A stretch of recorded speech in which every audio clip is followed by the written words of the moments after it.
about to listen to the Dr. Dahlia Show. Sassy, stimulating medical talk radio. Any medical advice Dr. Dahlia Wax gives on her show should not be substituted for an actual visit to your medical provider. And now, here's Dr. Dahlia.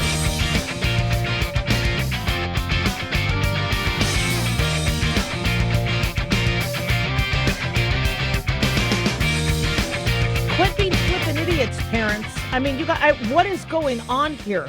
Apparently, we have had 8 children die so far this year because parents have forgotten their kid was in the backseat of a car. I think 4 babies have died in France, or in Europe during this heat wave. What is wrong with you, parents? What is wrong with you? Every year, I have to give tips and advice on how not to forget that your kid is in the backseat of the car. We used to not have to do this, but everybody is so distracted these days, or in la-la land, or stoned, that their kids are dying. This is ridiculous. Already 8 this year. So, listen up. And I get it. Everybody's probably thinking, well, I'm not that stupid. I'm not going to leave my kid. I am sure that you were like, oh, I forgot you were in the back. I am sure it has nearly happened. Let's save some lives. According to the National Highway Traffic Safety Administration, over 1,000 deaths have occurred since 1998. I believe in last year, at this time, there were 3 car deaths by June. Now we're up to 8. So sometimes it is a kid getting trapped, where they'll play, they'll climb into the car, and then with all now the electric tech, they get locked in it and they can't open the door. I am blown away by these, you know how you have these child protective locks. So, we were driving around Alaska, and my son is sitting in the back seat. Okay, he's like 26 years old, right? All right, because he's there for work. We're driving around to go fishing. And he's like, Mom, let me out of the car. The child safety locks are on. And I'm like, you really can't open the door yourself? So we're trapping the door. You're trapped in the car. And I get it. You don't want your kid on a highway when they're little to open the door. That's why that happens. But literally, I've been in the back of a car where I can't get out because I have to climb to the front seat. So we need to kind of look at that as well. Vehicular heat stroke deaths is what we're looking at, and a good number of them, the majority is from parent forgetfulness. As you know, car temperatures can get really, really high, up into the hundreds. In fact, the National Weather Service said some inside car temperatures can easily get up to 200 degrees Fahrenheit. That will cook your child. And so it's usually babies or infants that are the ones stuck because older kids make noise. Mom, Dad, or they're banging on the glass or whatever. But babies, now that we, and appropriately so, we have reverse car seat, etc., you're not seeing the baby move. Yeah, and I remember when I would drive with my kids when they were infants, part of the reason why my shoulder is messed up, because I would drive to make sure they were breathing because I couldn't look at them. I tried to put those mirrors to reflect where I could see in my rearview mirror and reflect. But when you don't see the kid, you're trying to reach back when you're alone in the car. And if they don't move, you forget that they're there. So it's usually these younger kids that are quiet or they fall back asleep. And with rear-facing car seats, which we need for safety, apparently parents are forgetting. Rear-facing car seats are deemed the safest for very young children. They're recommended up until the age of 4 or until the child grows out of it. But if a child's out of sight, they could be out of mind. And so I think what happens is we become creatures of habit. And a lot of these mistakes that are being made by parents are, oh, honey, can you drop little Johnny off at daycare? I can't do that today. So, yeah, I'll do it on my way to work. They get in the car, they start their commute, and then they just drive to work. They get out of their car, child fell asleep in the back of the car. They go to work. They come back to their car at lunchtime or the end of the day, and it's an absolute tragedy. In 2020, a caregiver in Florida forgot to drop off a child at daycare in the late afternoon. They went to the daycare to pick the child up. The daycare's like, the child was never dropped off. They were like, dope, and then they went to the car, and sadly, South Carolina authorities reported in 2021 2 twin boys died in their car seats after a similar incident. The father went to the daycare late afternoon to pick them up, only to realize they were in the car the whole time. So is it a distracted phone call? Is it mental lapses? Is it substance abuse? We don't know, but one thing we know is people are forgetting. So how do you not forget? All right. So these are some tips that I recommend. If your child is going to be in a rear facing seat, put them on the passenger side. It's easier for you to see as a driver. When they're right behind you, they're easier to forget. So if you're going to be taking the baby, put the baby on the rear passenger side, not the front, the rear. So at least you have a little bit of angle of sight. Also, put something on their car seat with flashing lights. So if a child is in there, they don't have to see the lights because it's on the plastic part, but that reminds you that we have a child in the car, some sort of a flashing light thing, a neon light, whatever. Put your purse or briefcase in the back seat. Don't put it in the front. This forces you to get your lunch, get whatever in the back seat. And it could even be on the ground of the back seat just to remind you to open up the door. It's ridiculous we have to talk about this, but keep your music low or off. If your child is awake, sing to them. Maybe keep them awake and engage with your child.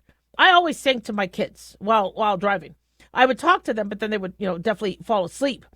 But don't put in your normal playlist because then you'll get back into the habit of what you normally do. Have a musical toy. So if the child is in the car, have that musical toy playing over and over and over again. No cell phone. Don't be on the phone. You could mount safety mirrors so it reflects the child's image. Another thing is have work and coworkers give you reminders. Okay, did everybody, take their kids to daycare, or does anybody have a kid in the car? Tell your daycare will you call me if the baby doesn't get there? So that we didn't forget. Will you let us know? We will always let you know when we're not dropping the baby off, but will you give us a reminder call? And then, never make it a habit, even when weather is nice, okay, you know what, honey? I'm just going to run right in. So you guys play in the car. Don't talk to strangers. Don't get into that habit. Your kid always needs to go with you, but quit being flippin' distracted. 1-877-Doc-Dolly. Don't go away.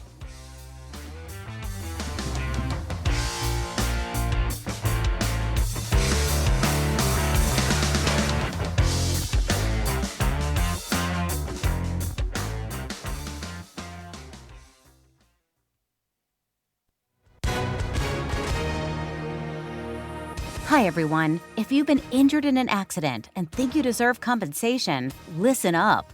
Because we have legal professionals standing by right now to answer your questions for free.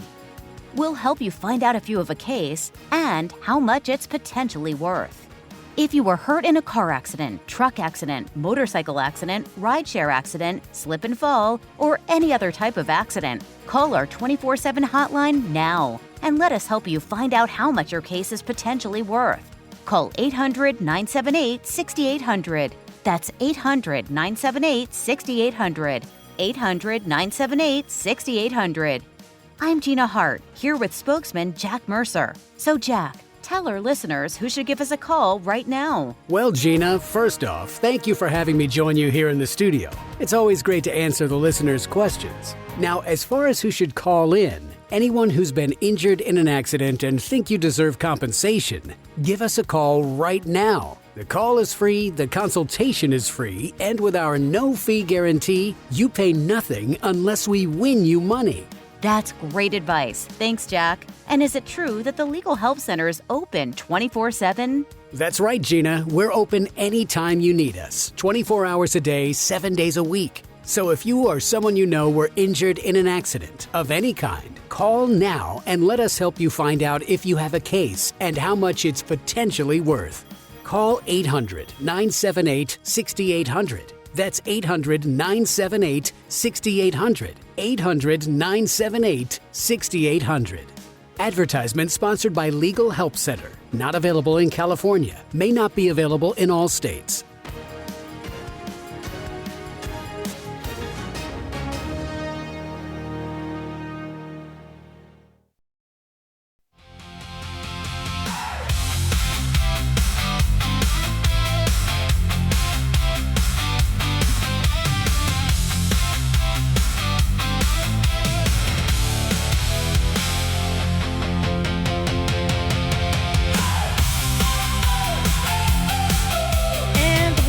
On the Dr. Dahlia Show, 1-877-Doc Dolly, 1-877-DOCDALI. Big thanks to Talk Media Network for making the show happen.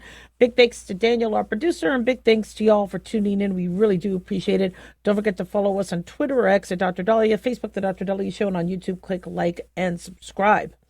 So medical debt collections has been debated. And when in 2016, the conversation, I'm sure it started even before then, about student loan debt and writing off student loan debt, it was only a matter of time where, politicians would say, well, also, what about mortgage debt? What about car debt? What about credit card debt? What about medical debt? So really hard to wipe off credit card debt. These credit card companies and banks, too powerful. So they're not going to go there. Mortgage debt, again, the banks, no, not going to do it. They're probably no. Cars, not as popular because a lot of people might not owe on their car anymore, or they paid it off. So the two more attackable things that the Democrats want to go after would be then college debt, because if the loans are controlled by the government, they think the government could be like, all right, fine, you don't have to pay us anymore. And that actually angered a lot of Democrats who paid off their student loans. Like, you're telling me I spent 25 years to pay off my student loans, and now you're letting people do it for free? You're telling me that I could have actually gone to college and borrowed money for school, but I chose not to because I didn't want to be in debt? Because now we live in a time where we could borrow we don't have to pay it back. So it wasn't as popular. But what is very popular is medical debt and writing off medical debt. It's popular for patients because at some point we are all going to have some sort of medical debt. And so I think a lot of politicians are looking at that as that may be the golden goose and the next thing to promise. We have all these socialists promising rent freezes and free buses and free grocery stores, and it's just a matter of time where they are going to try to push, you won't have medical bills. They're trying to push for that with socialized medicine and a public option. But, are you going to get the top cancer treatment? Are you going to get the top, monoclonal antibodies for the public option? Probably not. So I'm a little nervous because then our access to what we can get may be really, really limited. But in Michigan, there's been several healthcare related bills. They want to codify hospital financial assistance programs, establish reporting requirements for certain benefits, and prohibit medical debt from being reported to credit bureaus. They would also modify medical debt collection practices, including restrictions on the sale of medical debt and limits on interest charges. And now the bill in Michigan is being referred to the state for further consideration. So as a doctor, I'm in a very unique position when it comes to medical debt because I don't want to see any of my patients in medical debt. On the other end, boy, did I have some people that really took advantage of me. And so when Obamacare came out and everybody started to have high deductibles, right, and we tried to collect the $25 copay or $30 copay or pay what was owed. We had some patients where they were like, no, I can't. I lost my job. I'm losing my insurance, which is why I ended up closing my office. But I also had patients because the city where I lived, even though Las Vegas had close to 2 million people, in your area, it's still a small world. And so I would have patients that would come to me saying, I don't have my $25 to pay you for your copay. I can't pay you today. I can't pay you today. Yet I would see them at the nail salon, or I would see their fancy car, and so I at some point, or they'd say, oh, just bill me. So I gave them my time for free. I paid staff to treat them. I spent time away from my kids to treat them, and all for free. And so, when it's somebody who's poor and they're really struggling, doctors donate so much of their time already and so much of their resources. But at some point, somebody's got to pay a copay or pay their bill. And so one way we were able to, pay our staff and malpractice, and I've had no suits. So my malpractice was cheaper than anybody else's because I've had no suits, but it still costs a pretty penny. Pay rent, pay for supplies that I used to bandage or splint that same person up. If they didn't pay, the biller would, after 90 days, send the bill to collections. And then collections would say, look, you owe. And what kept people from saying, screw you, I'm not paying, what are you going to do about it? Well, it would go on a credit report. Or sometimes these credit companies can actually garnish wages. I don't ever want to see patients go through that. But if somebody can't pay and they choose not to, okay, well, that's not cool. And so once they said they changed the law saying, you know what we're going to do is it won't matter. Your medical debt won't hurt your credit history. Well, now there's no consequences for somebody saying, screw you, I'm not paying your bill, or like a dine and dash. Now, the argument that legislators made was, well, we're doing this so that we help poor people. And trust me, doctors want to help poor people more than anybody else. But that wasn't the whole population screwing over us doctors. It was people saying, I'm not going to pay because I'm going to use this money to go to a concert or go to a game or go to I remember somebody wasn't going to pay their bill and then they went to Hawaii the next week. And I'm like, really? I'm trying to pay. Come on, man. So what did that end up doing to patients? Is everybody benefiting from some of these new rules? Well, no. Because I'm hearing that patients are now being shaken down before they even walk into the doctor's office. These medical clinics are getting smart. And they're like, you need to put some money up front. We've had too many people walk out and not pay. So now you prepay. It's interesting. You're seeing a lot of restaurants do this now, where they've turned into you're going to order your food, you're going to pay for your food, and then we will bring your food to the table. And that's avoiding the dining and dashing. So now when a patient calls up telemedicine, I'm like, okay, we need to go in and get seen. And they're like, well, I can't because it's going to cost me money. And I'm like, well, every ER and, you're supposed to be able to go in and get seen. They're like, no, they're asking me for $200 up front. Well, this is why. And that's also why you probably lost your doctor. I mean, I probably could have still lasted financially, maybe another year or two. But once I was offered a job to teach, I'm like, I have to do that. People are not paying their bills. And they weren't even big bills. $25, $40, $150. It's not like they owed me thousands.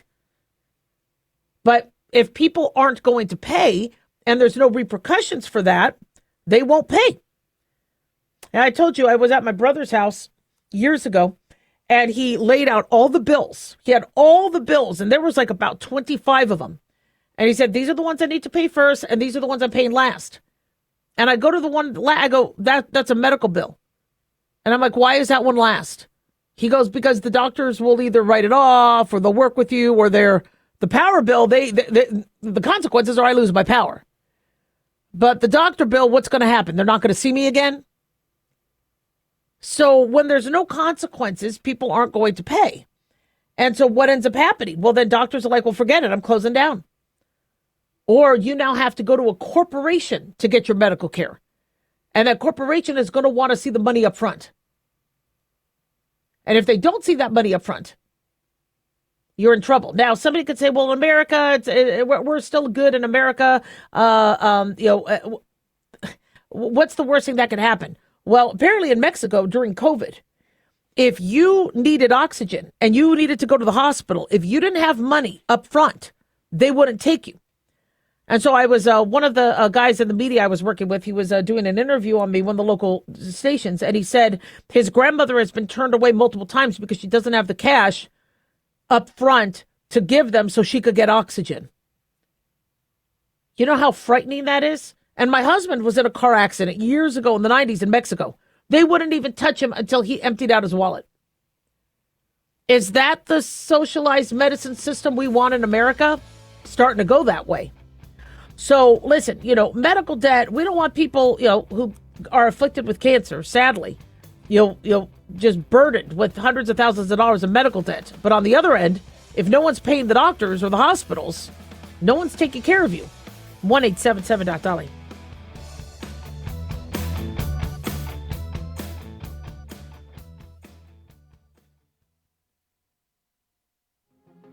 Hi, everyone. Dr. Dahlia here. Thousands of physicians, residents, nurses, and medical students are silently dealing with depression. And tragically, 400 take their lives each year. 400! I wrote The Depressed Doctor, hoping to reach out to anyone struggling. You're not alone. Don't stay silent. The Depressed Doctor can be found on Amazon, or the book can be found on drdahlia.com. And if you or anyone you know needs help, call or text 988, the National Suicide and Crisis Hotline. Increase fuel economy up to 7.9% with Hot Shot Secret Gasoline Extreme. The solution to maximize your engine's performance and fuel economy. Whether you're driving a sports car or a daily commuter, Gasoline Extreme is specially formulated with PEA to deep clean. Don't settle for an average driving experience. Upgrade to Hot Shot Secret Gasoline Extreme and go further on each tank. Order now on Amazon or HotShotSecret.com. Hot Shot Secret. Powered by science.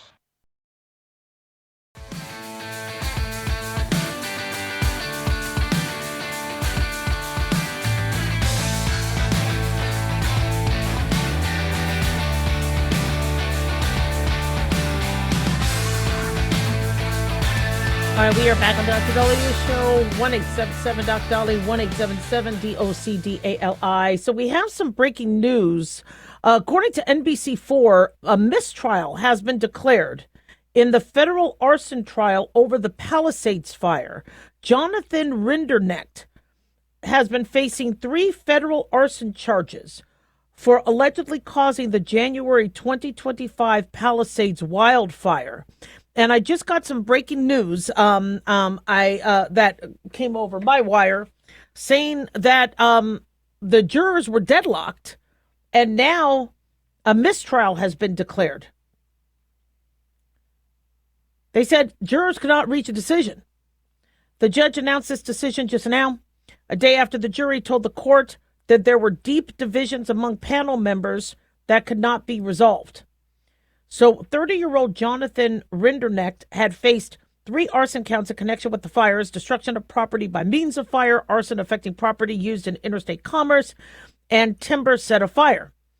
Jurors had been in deliberation since Wednesday, and they indicated to the court that they reached unanimous verdicts, but later sent a note to the judge indicating that they were at an impasse with deep divisions among multiple jurors. According to NBC4, an order of detention hearing to determine whether Rinderknecht remains in custody is set for later today. The judge polled individual jurors Friday, asking them about their decisions. Their responses indicated 10 members found him not guilty. 2 felt he was guilty.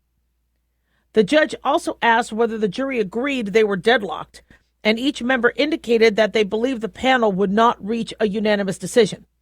Now, also, you don't know, there's a few things that could be going on into play. Many individuals are trying to get ready for 4th of July week vacation, the celebration of 250. I don't think they're a sequestered jury, but there might be pressure on some of these people to want to go home. And and it's a shame too, because you think that a jury by your peers, they are going to be really by the book about it. Was it Cheers back in the 80s where Shirley Long's character Diane was on the jury and everybody wanted to go home and she wanted to really dive deep into the case and have them work all night, and they're like, oh, come on, let's just go. And maybe that biased me towards how people are, but I want to be surprised if people are like, look, I need to go. I need to get off this jury. It's cool to be on the jury, but this is going day after day. I'm not making money. I'm away from my family, and I got a trip to make. So you also wonder if that's in play. And that's kind of scary because God forbid you're up for like a murder trial that you didn't do. And they're like, you know what? Let's just say she did it so we could go home. That's frightening. But I'm going to assume that they are all really, of the mindset that he didn't do it, or there's no other compounding factors. And so the jury indicated yesterday that the decision remains unclear. After discussions with attorneys and further insistence from the jury that they could not reach a decision, the judge convened proceedings for the day, ordered jurors to return Friday in an effort to look at next steps because the jury is deadlocked. So, this is what I was noticing with, some of this, and I don't really have all the testimony, but Rinderknecht had a bunch of, shall we say, tweets and posts, and I think he was Ubering or taxing some people, and he was talking about, how the rich need to die and all sorts of other things. But did they have footage or a person who saw or testified that he admitted to doing it? And so prosecutors, wanted a guilty verdict based on irrefutable location data that placed him at the scene of the first of the two Palisade fires that was called the Lockman Fire on January 1. And ATF wildland fire experts testified that the burn patterns on bushes and shrubs led them to conclude embers left smoldering underground from the Lockman Fire and then reignited 6 days later when intense winds came and grew, making him responsible not only for the first one, but then the second one. But if the defense said, look, if there was no evidence, saying that they actually saw this happen or whatever, if there's any doubt, you can't say he's guilty. I mean, to me, I think there's enough evidence, but I'm not a lawyer. And if these jurors, and the majority of them, say they can't necessarily say he did it, this is a very important case, because when the fires happened, I was blown away that they said they were going to look for a suspect and find a suspect. And I understand you got cell phone data, you got CCTV. So I believe, but when you're out in the wilderness, you don't have cameras. So you could see somebody going to that area. You could time it. You could use physics and science and mathematics and models. But I've always wondered if somebody, let's say accidentally or just decides to very sneakily light, and a twig, how do they prove that and get him? And it's frightening. And in fact, people are saying, there's homeless people in LA all the time that are just sitting there lighting fires. They'll just light things on fire. They're fascinated with fire. Some of them, the mental illness, those with mental illness, not all people who are homeless have mental illness, but those with, could be fascinated with the fire. They just start lighting fires.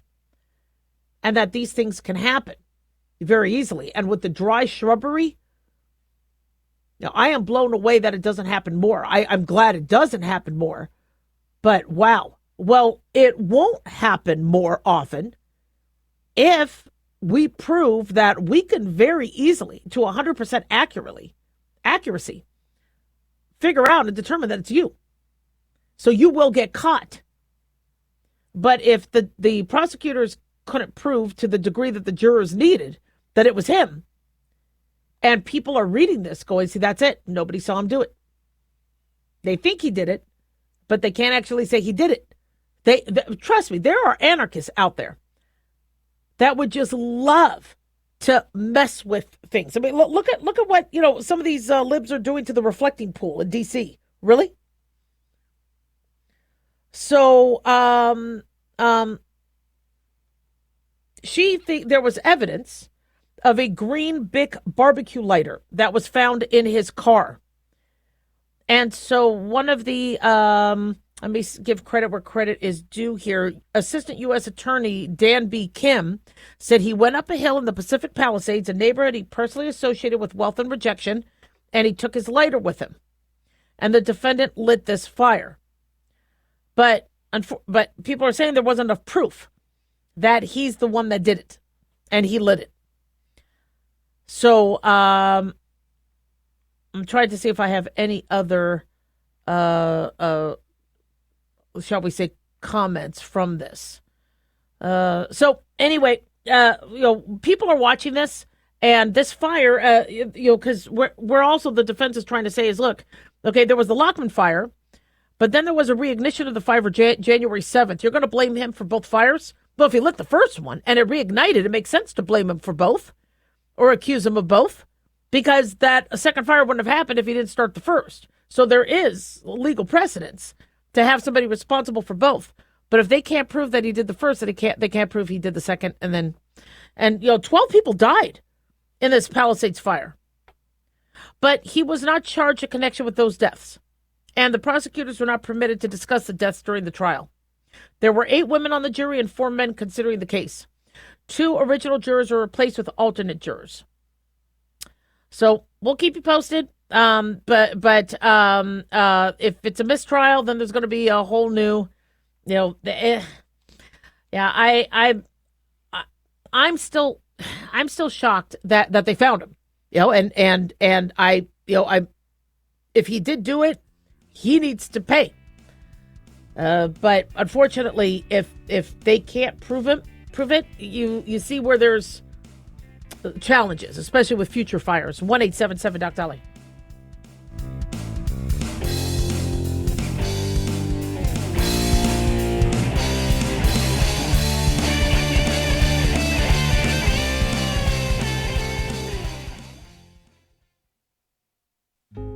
Hey guys, it's Clyde. We've had a lot of requests for Ground Zero merchandise, so we put together an online store with a big variety of high-quality items. I'm really excited to let you know about these things. We have a lot to offer you and your loved ones. In addition to our regular apparel, such as t-shirts, beanies, hoodies, and hats, we've expanded our product line with posters, flags, aprons, mugs, and a whole lot more. We also have Ground Zero collectibles, along with a limited edition of items like a Clyde Lewis canvas portrait, a Ground Zero embroidered jacket that will certainly make for great gifts and for interesting conversations with family and friends. And we now offer publications such as Ron Patton's book about mind control, MK Zine, and back copies of the official magazine of Ground Zero while it was in print. Paranoia, the Conspiracy Reader, also coming in 2023, are updated and revised books that I've written. There's a secure and easy-to-use shopping cart for your purchases. So shop today at our official store by going to groundzeromerch.com. Again, that's groundzeromerch.com. Hey, America. How tired are you of mainstream corporate media's biased narratives and manipulated news? Their dishonesty and attempts to influence this generation have been exposed, put on display for anyone who's even half paying attention. But the New American Magazine has been an honest source of news and commentary for over 50 years. This is your opportunity to receive the stalwart of principled journalism at a deep discount. Picture a beautifully published magazine arriving at your doorstep twice a month, packed with insightful stories written with integrity. It's also available digitally on the New American's mobile app. Get up to speed with intelligent coverage from a freedom perspective. Right now, for a limited time, the New American is available to radio listeners at a 25% discount on a new subscription. Visit thenewamerican.com/radio25 and receive 25% off. Subscribe today at thenewamerican.com/radio25.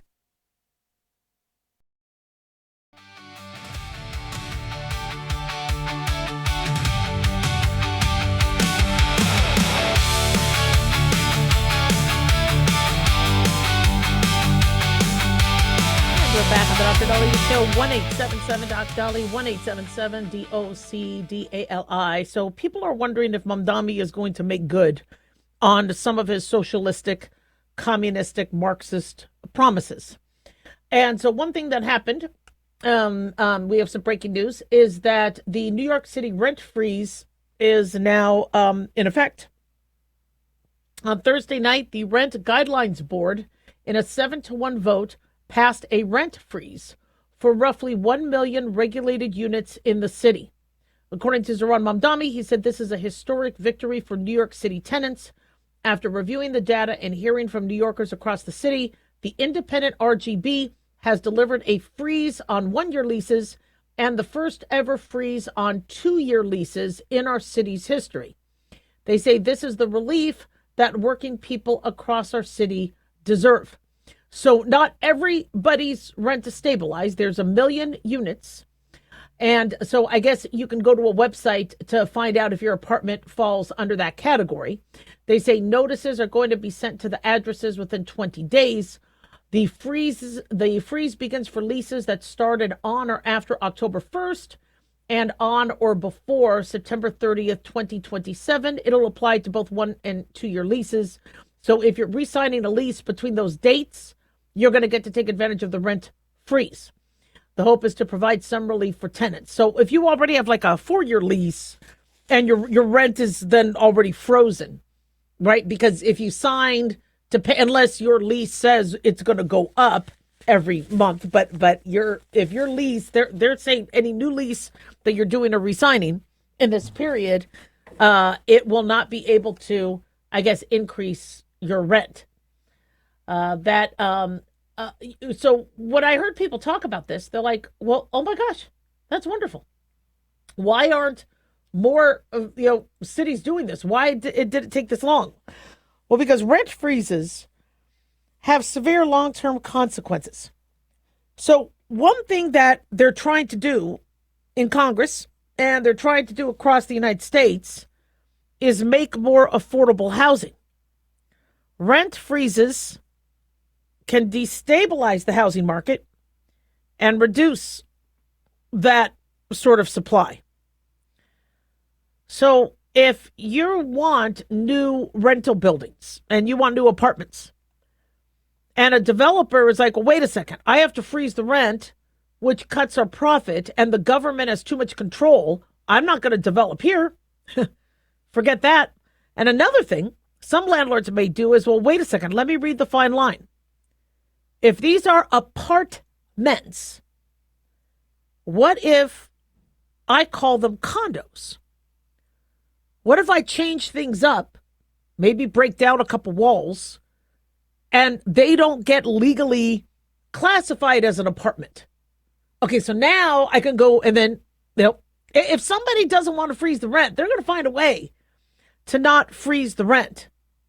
They might also just sell their buildings to buyers who may live in them and not necessarily rent. But if landlords don't feel like they're going to make a profit, and then, or if they think they're going to be losing money because they can't raise your rent, they're going to either leave or the supply of these is going to shrink. Now, what question a lot of people have is, well, if you're going to freeze the rent, which I think is very, very nice for tenants, because rent is ridiculous in New York. Very, very nice. Are you also going to then freeze the property taxes? Are you going to freeze the inflation and cost for repairmen, for construction, for repainting? So now maintenance and quality is expected to either be deferred.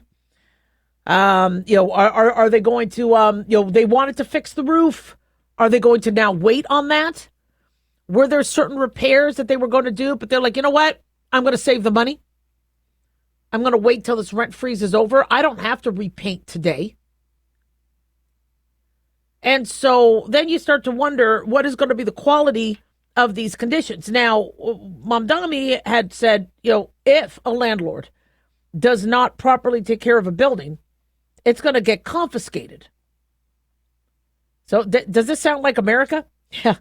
Now, mind you, okay, if you are a landlord that isn't taking care of the building, you shouldn't. There should be a better landlord in place. But this is the first step. And I think what the Democratic Socialists want is to confiscate. I don't think their dream was rent stabilization. I think what they want to do is eventually have control over the housing. They want government-controlled grocery stores. But now they have an opportunity because landlords are notorious for taking their sweet old time. I can't tell you how many different apartments I've lived in where there were cracks. It needed new paint. The stove wasn't working correctly. There was only one working washer or dryer in the complex. It was I've lived in places where, where the hell's the landlord? And so maybe this is their way, because now they have it in writing, where if the landlord doesn't do X, Y, and Z, we now can move in and take over. And that's what I think they want. I think they want to own housing. So, let's say now a tenant is in a rent-frozen place. They're not going to want to move because it's going to be more expensive elsewhere. But what if they don't want to live there? What if they can't? So, there are some consequences. And the National Apartment Association even has listed 10 unintended consequences of rent control policies, reducing the incentive to develop new rental housing.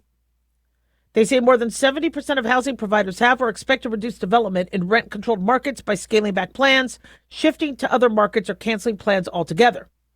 See, I live in Southern Nevada, and we have apartments all over the place. Boy, did they blow up. We have so many now apartment complexes, but they have autonomy with their rent. So this is where you're going to see more apartments. They say it discourages investment. By capping rent prices, rent control decreases the value of a rental property, discourages investment. Are you going to want to buy if a landlord is trying to sell to you, are you going to want to buy that property knowing that it's a rent controlled and the government's involved? They say it reduces property taxes because rent control limit the amount of rent. So look, it will reduce the value of the property. So the property taxes aren't being reduced to be kind. It just, now that it's worth less, the property taxes may go down. As a result, owners pay less property taxes, and the government then gets less revenue. They say property taxes are an essential source of tax revenue. This is from the Realtors Association. They say that they need the property taxes for infrastructure, schools, parks, transportation, etc. It deters maintenance and improvement spending, which we just talked about. Over 60% of housing providers have deferred or expect to defer non-essential maintenance because of rent control. Mounting costs of doing business, housing providers are feeling a great strain. And between insurance, labor, utilities, installation, construction, accounting, reporting costs related to control, 54% of housing providers say they expect to sell, possibly leave. They say it subsidizes high-income residents. Rent control policies are often misunderstood, they say, as helping only lower-income households. But the same policies also subsidize high-income residents. Half of Americans misunderstand rent control properties. And they say 58% of housing providers know of higher-income residents who are actually taking advantage of being in a rent-controlled place. Decreases housing options for low-income individuals and families. Now that there's going to be fewer rent-controlled properties because people don't want to, do that or be classified as that, it becomes less popular. And the more it becomes less popular, the more opportunity. They say small landlords are going to be hurt, fewer resources to manage sharp operational cost increases. And it doesn't really help those wanting to enter the rental market. And they say residents will now illegally sublet apartments for profit. They're like, well, my rent's not going up. So if you want to live here, I'm going to sublet, but you're going to pay the higher rate. 1-877-Doc-Dolly.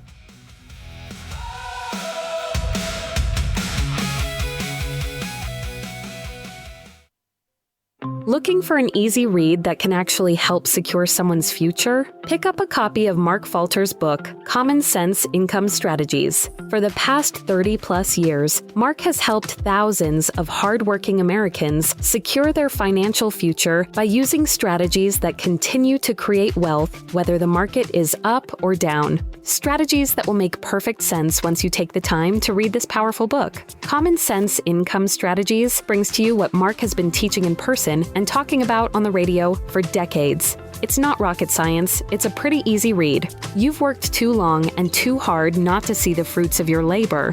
Common Sense Income Strategies is available now on Amazon or by calling 866-764-2635. That's 866-764-2635. Common Sense Income Strategies by financial fitness show host Mark Falter. Secure your financial future today.